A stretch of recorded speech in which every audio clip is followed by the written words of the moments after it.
Patuloy ang pinaigting na kampanya kontra iligal na droga sa probinsya ng Cotabato matapos ang magkahiwalay na bypass operation sa mga bayan ng Carmen, Lang at Matalan nitong nakaraang araw. Sa bayan ng Carmen, dalawang minor de edad na sina alias Randy at Axel ang naaresto sa isinagawang operasyon ng Carmen Municipal Police Station at PDEA 12 sa Purok 3 Barangay General Luna. Nasamsam sa kanila ang ilang pakete ng pinaghihinalang shabu, drug paraphernalia at marked money. Ang dalawang minor de edad ay 18 turnover sa DSWD para sa kaukulang disposisyon habang nagpapatuloy ang investigasyon sa kanilang mga posibleng kasabwat sa bentahan ng droga. Samantala sa bayan ng Mlang, dalawang magkahiwalay na operasyon ang ikinasa ng Mlang Police Station at CPPO Drug Enforcement Unit. Naaresto ang isang 23 anyos na construction worker na si alias Gel sa Purok 8, Barangay Poblacion B matapos makuhanan ng 3 sachet na pinaghihinalang shabu at marked money. Isa namang tricycle driver na si alias Paul ang nadakip sa Barangay Bialong kung saan na-recover ang 6 na sachet ng pinaghihinalang shabu at marked money. Parehong sasampahan ang kaso sa ilalim ng Section 5 ng Republic Act 9165 o Comprehensive Dangerous Drugs Act of 2002 ang mga suspek. Sa bayan ng Matalam, isa pang suspek na si alias Aying Calvo ang nasakote sa Purok Daisy, Barangay Poblacion kung saan nakumpiska sa kanya ang 2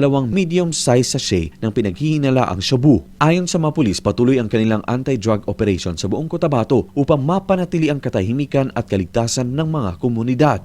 Luigi Alan Totor, NDBC Bida Balita.